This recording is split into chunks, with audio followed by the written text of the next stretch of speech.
The Full-Time Review Show is brought to you and supported, as always, by Saltire Energy, the global market leader in specialist drilling equipment rental, and also by Craig International, a truly global company with 10 offices strategically placed around the world. The future of global procurement is very safe in their hands, and if you get a moment, I would please ask you to check out their brand new website. If you're looking for any procurement services, they are your guys. 14th league game without a win. 10 of those being defeats. 555 minutes played without scoring a goal in the league. No goals in 5 league games.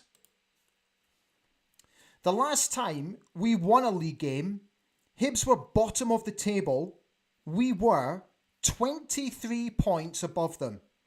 Fast forward 3 months. Only one place separates us from them and only 2 points. But still, quite remarkably, despite everything, we still sit in 4th place and we're still only a couple of points from being off 3rd. The mind continues to absolutely boggle.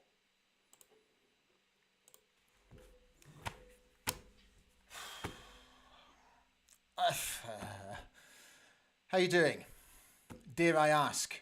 Here we go again. I can't believe this. Honestly, we're sitting here again. When is it ever going to stop? This is the review show after another defeat in the league. Another insipid performance without any bravery or courage. And that are the 2 key words which are starting to seriously trouble me. Bravery and courage. Where the hell is it? Andrew Budge and I spoke earlier today. We've analysed the game for you. We've picked out a couple of examples where things are just going wrong. Both ends of the pitch. And we are going to back up what Yimi said in his post-match interview yesterday about desire and a will to win the ball and to win your battles, win 50-50s. We're going to show you evidence exactly why Yimi is raging. I thought he did really quite well yesterday to keep us cool. But what I'm finding interesting now is that he is coming out publicly and he is starting to gently have a go at these players. I've got some stats for you, which are going to blow your mind. And I hope you're ready for this. This is in regards to us not scoring goals, not creating chances, being tepid in the final third. These are our touches in the box. I've got the stats for you a little bit later, but these are some, I've just picked out some individual players who had touches inside their 18-yard box. You ready for this? This is over the 90 minutes with some being substitutes as well. Ante Palaversa. Not a single touch of the football in Hibs' 18-yard box. Leighton Clarkson, 4. Peter Ambrose, when he came on, alongside Kevin Nisbet, between them, 4 touches in the box. Jeppe Ockels, 1 touch in their box. Topi Keskinen, 2 touches in their box. Do you want me to keep going? Because there's more. It's astonishing. It's absolutely astonishing. And it has to stop. I must admit, look, I'm still with the manager. 100%, I'm still with the manager. But I'm not so sure I'm with these players anymore. And I can't believe I'm saying this. I'm troubled, as I'm sure you are as well. I don't know what's going on. I really don't know what's going on. It beggars belief. And do you know what? I'm going to take nothing away from Hibs yesterday. Nothing. Because they didn't have to break sweat to beat us yesterday. And again, I thought they played, they tactically out-muscled us. They tactically outplayed us. It's astonishing. It's bewildering. It's bemusing. And it's becoming seriously worrying. Seriously worrying. Right. I'm going to get you on. I know there's lots of you on tonight. We're going to do our best. The team, first of all. So again, chopping and changing. Thankfully, not as much. But he did make a couple of changes to the team.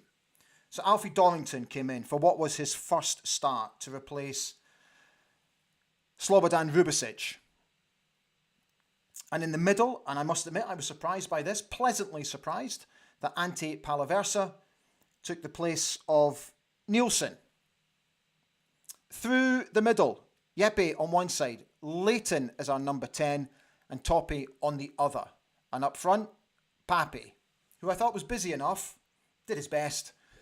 But again, the service to our front players was just frightening.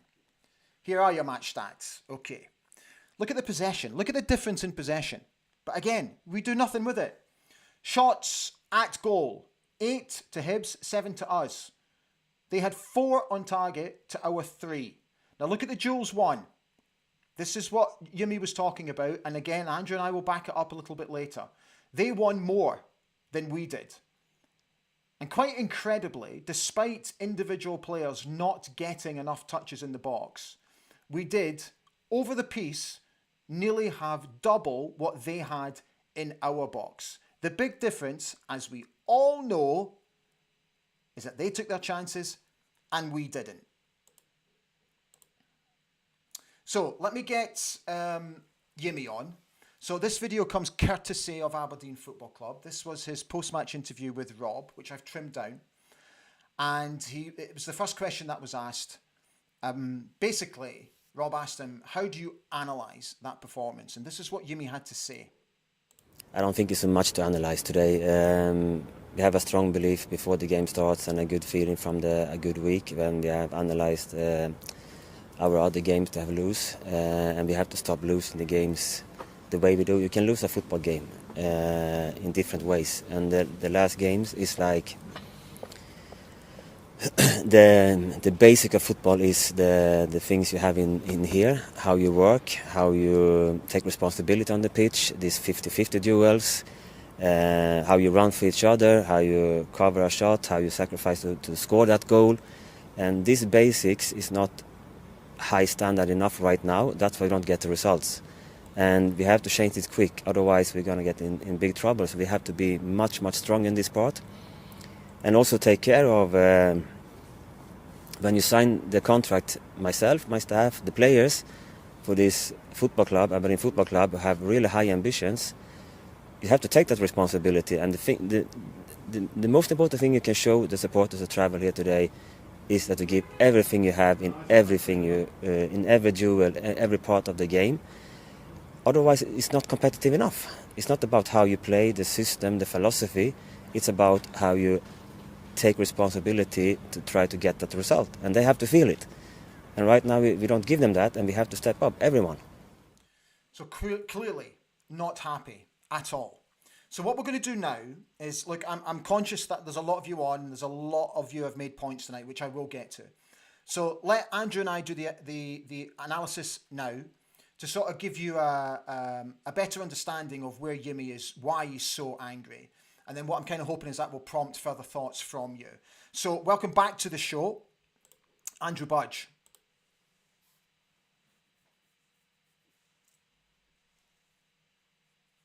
Hi Andrew, great to see you. Thank you again for jumping on. It's good to have you back. And once again, we're talking about another defeat, another flat performance. And it's just not getting any better. What was your general thoughts on the performance yesterday?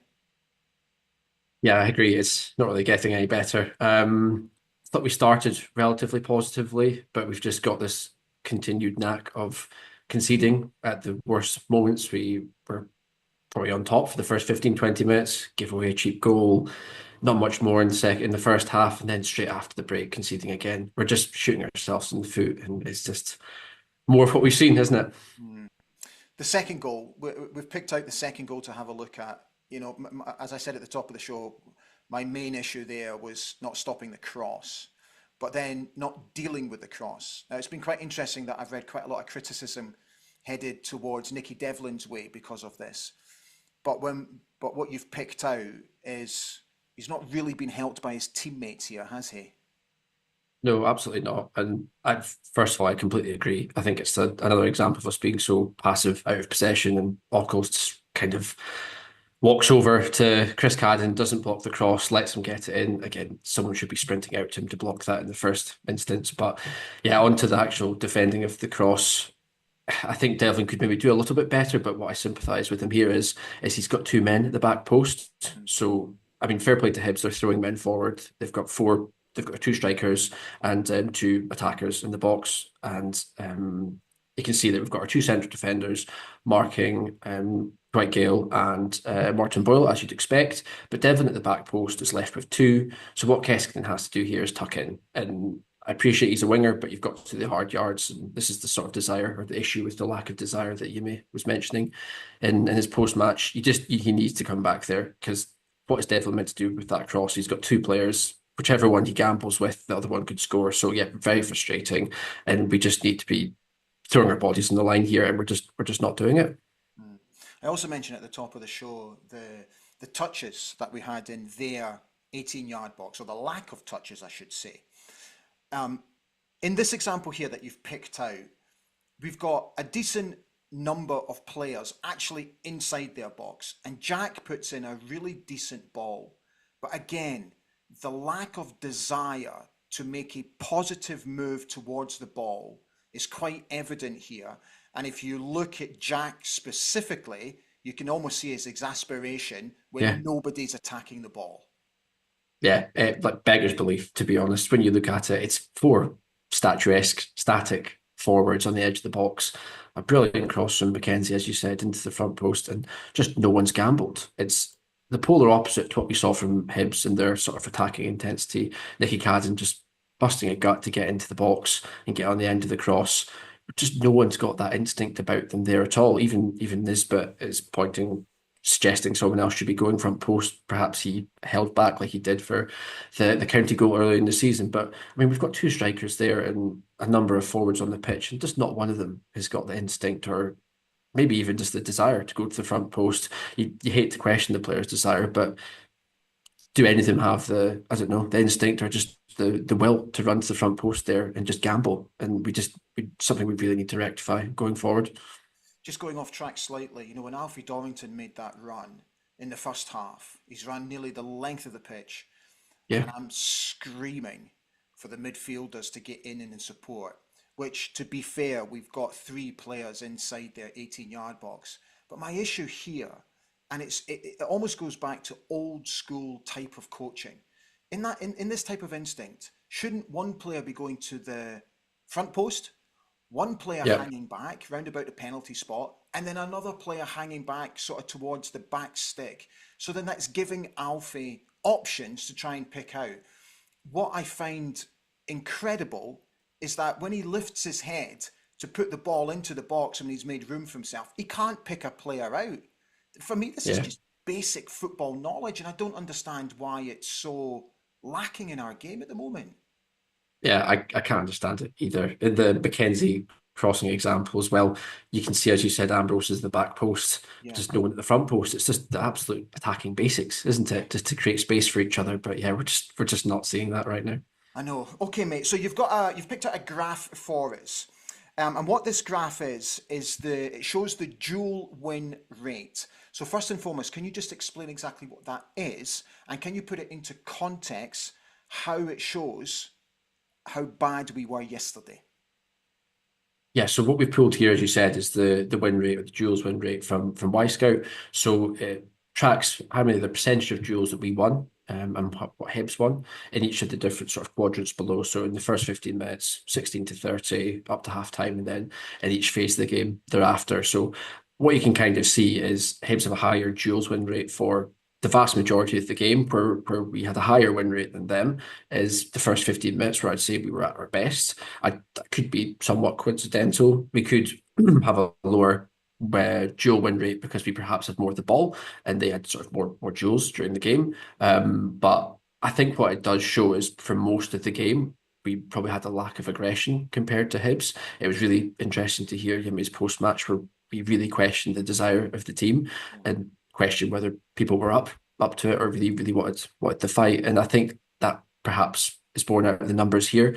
Our duels are just down quite significantly to Hibs in quite a lot of stages of the game, in some of the key stages of the game where we conceded. So I think it really does sort of, it's a bit of evidence to what Jimmy was saying post game and really questioned the team. And I think he was completely fair to do that. Yeah, no, I thought he was absolutely spot on. Okay, so Dunfermline on Sunday in the cup. Oh my God.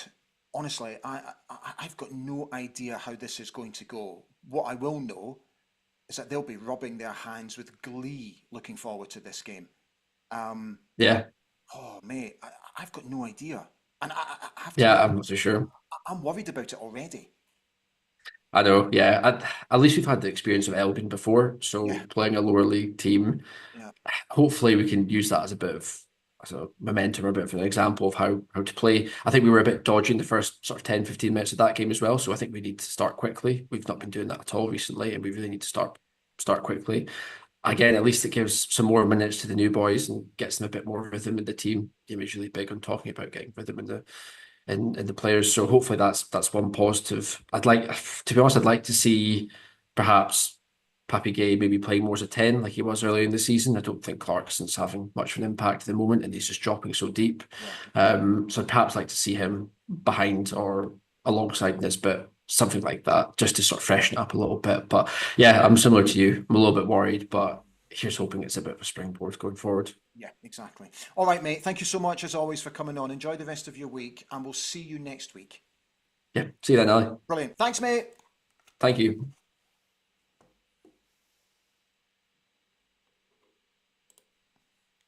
Thank you, Andrew, as always. Hope that made sense. Right, let's get you on. Hugh Burns is on. He says, hi, everybody. Rodney J. Lenny says, if we do not win the first 13 games, we would be fighting to stay in the league right now. Hugh said, was extremely impressed with Jimmy's post-match interviews, especially the Sky one.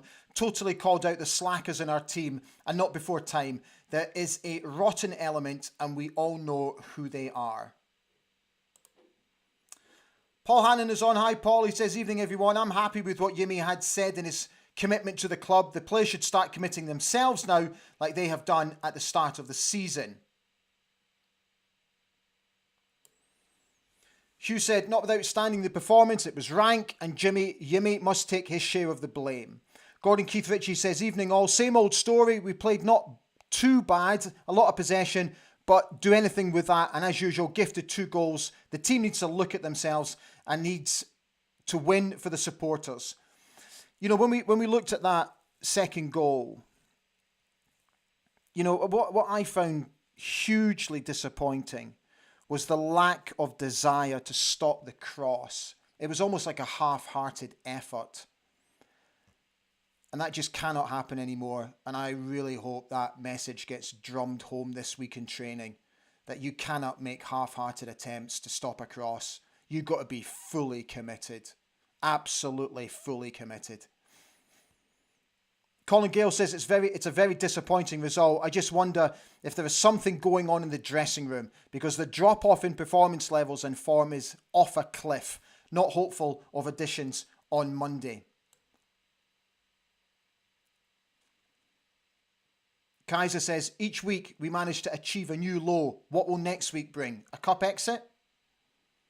Hugh said, very imbalanced squad, not without standing injuries. It's had its effect.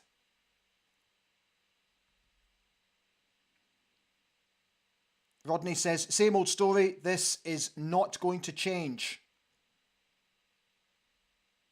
Kaiser said, the players aren't playing for Tulane. That's obvious. 14 games without a win. Absolutely impossible. Something is far wrong.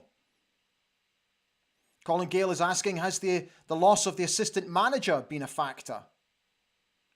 Norman Baker says, the players have seemed to have given up. Is this more than having their confidence shot? Has JT lost the dressing room? Would be interesting to know the players' perspectives.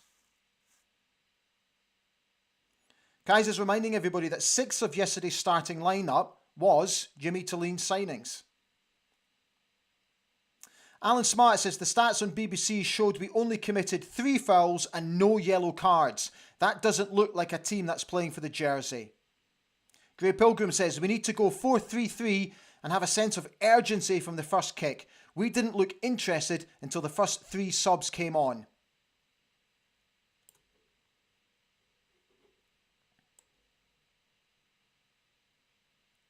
Martin Smith says, there's only so much a manager can do if your players don't do their jobs. No crosses, no tracking, no cover at posts at corners, no shots, no urgency. Yesterday was spineless. Stuart Malcolm says, what worries me most about this whole mess is I genuinely can't see it ending. The final third is non-existent and we can't defend high balls or corners. It's shocking to think that we're in this mess. Neil's on, wishing everybody a good evening.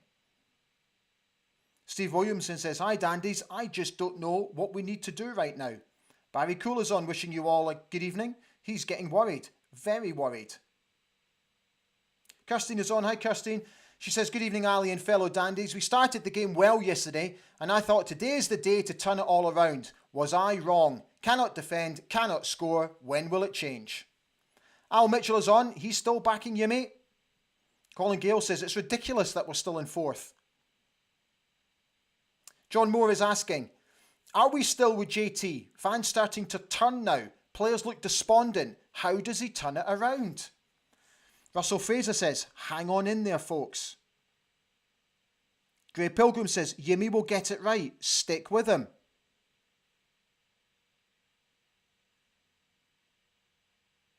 Kirstine says, I'm still with Yimmy. We can't keep sacking managers. Russell Fraser says, got to stick with him. He gave players he inherited a chance. It hasn't worked out, so hopefully he can build for next season. Kevin Main says some of these players have seen off managers before Yimmy. It's time they stood up and started to be counted or get dropped at the start of the season. They would run through walls for each other.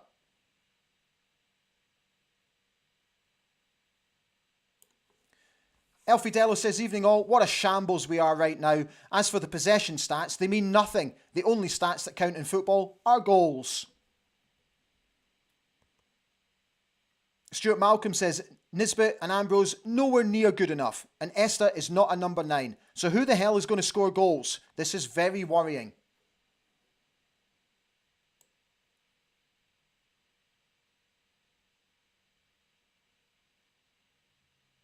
Gareth Harmon says, we were second best, terrible, all over the park. It's truly horrendous being a Dons fan now. Can't even get excited about the cup game or when we play in the league again. End the season now. Colin Gale says, my only concern is when you call out the players, it never ends well. I'm not saying he was wrong, but there is danger in doing it, as in Yimmy's post-match interview. Hugh Burns, Keskinen is a major disappointment. I agree, mate. Andy B says, as an ex-fullback, the second goal was infuriating. I cannot fault the back four at all. Devlin picking up Boyle, centre-backs marking their man. It's all down to desire from the wide men to stop a cross and track back. Exactly, Andy. Grim Gibbs says, guys, we can't get rid of players now. Phase them out, yes, but we cannot bin players on the eve of the window closing. Sean Simpson says, I hate this group of players, but fully back the manager. Our players are absolutely gutless. Graham Gibbs says, Hibs were not that good yesterday, merely competent, waiting for us to make an error. Gray Pilgrim says, and it's a good point, if players don't want to be here, why the hell aren't they trying to impress any potential new employer?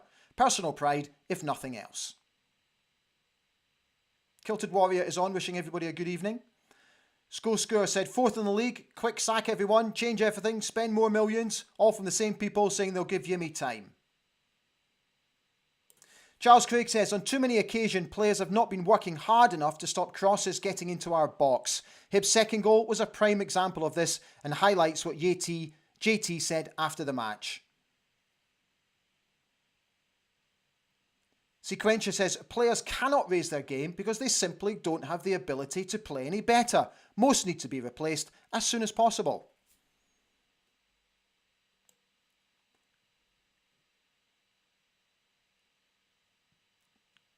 Colin W says, Yimi won't walk away and be deemed a failure because of these players, and neither he should. Give him time, and with the board's support, he will turn it around. Neom says, it's not the point of league position, it's the performances, no fight or desire. Paul Herd says, that just doesn't sound like Yimi yesterday. I wonder if Dave Cormack has read the Riot Act. Graham Gibbs says that he's suggesting the manager is just as shot as we all are.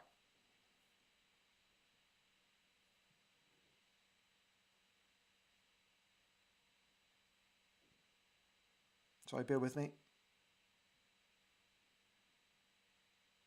Martin Smith said, too many players hiding, no courage on the ball, no desire to win 50-50 battles and pick up second balls. 123 Wee Dave said, some players did well yesterday. Palaversa was good, as was Jensen. Tobers and Dorrington did well enough. I stayed and clapped because not every player can be blamed. Doohan did okay. Graham Gibbs says, can we change the way we defend corners, please? Campbell was completely free, lurking at the back post. AFC Mitchell says, despite all the new signings, I don't think they are suited for the 4-2-3-1 formation. Until we change the formation, the results will stay the same. So obviously there's been a lot of your commenting, there's been a lot of talk today that there's some rumours going around online. Look, you've got to take these rumours with a pinch of salt. And the rumour is allegedly that our Chief Executive Officer, Alan Burrows, is leaving to go to Hibs. That was the gossip doing the rounds today on social media. Just take it as a pinch of salt.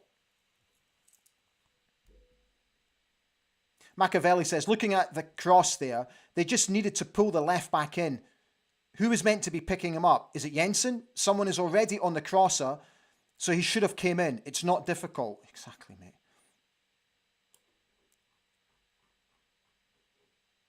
John Moore says, need some Scottish steel in midfield. Yimi trying to turn us into Elfsborg, and that isn't going to work in Scotland. Just change the shape. James Jappy says, front runners are only causing problems down the wing, but not getting inside the box, and some don't move to help. Graham Gibbs says, fans want Tulane to be successful, but you can sense the anger rising. So a lot of you are talking about Alfie Bavidge. So what we've got to remember is that unfortunately we can't recall Alfie because he's already played for 2 clubs this season. So he's already been at Ayr and now obviously he's at Inverness, which means that we can't call him back. It's just how it is, unfortunately. Jim Balfour says a clear out is needed in the summer. Some are performing nowhere near 100%, but they're just not good. Sorry, some are performing near their 100%, but they're just not good enough. Close control is lacking, passing accuracy poor, better decisions, not fudge-ups or avoidance. Jim, sorry mate, I saw your message. I meant to reply. I will come back to you.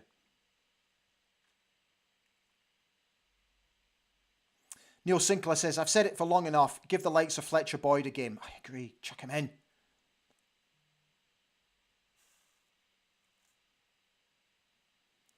Jude says, I don't want Yeti sacked, but his recent team selection, substitutions and the way he handled the Ruby situation last week is really concerning.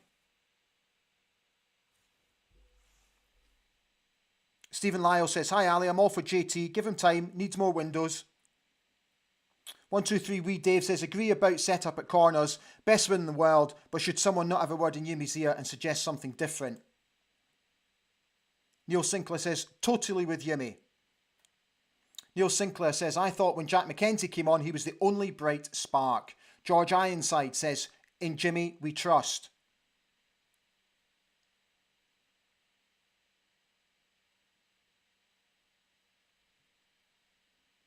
Neil Sinclair says, we've been waiting for months for Kevin Nisbet to find the form that we all know he is capable of. How many times has he skied it over the bar like a novice? Brian McRae says, I knew when they scored the first goal, it was game over. George Ironside is asking about any rumours on new signings. Not heard a thing, mate. The lad from AC Milan apparently is finished, not coming. George came back to say, can't score, can't defend. It's not a great mix. Ross Stupart says, finally a bit of anger from Yimmy. I hope the players are embarrassed. They need to be committed or they get dropped.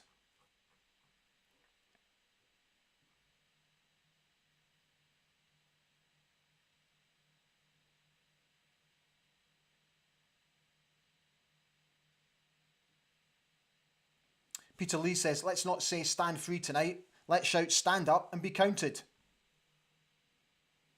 Norman Baker says, what's the point of having Fletcher Boyd on the bench week after week but never bringing him on? Yeah. Right, guys. So, to finish off tonight, just a couple of bits and pieces for you. So, don't forget to like the show if you've enjoyed it. I know it's been a difficult watch. I appreciate that. Thank you for all your comments. It's amazing to see how many of you are on tonight. And if you've enjoyed it, I'd be absolutely thrilled if you would please consider subscribing to the channel. You know, we're continuing to build. We're getting very close to 4,200 now. The next target is 4,500. Don't forget, we've got a very special evening with Willie Miller and Alex McLeish at the Ardor House Hotel on Friday the 28th of March in conjunction with the Longest 40 or Eventbrite.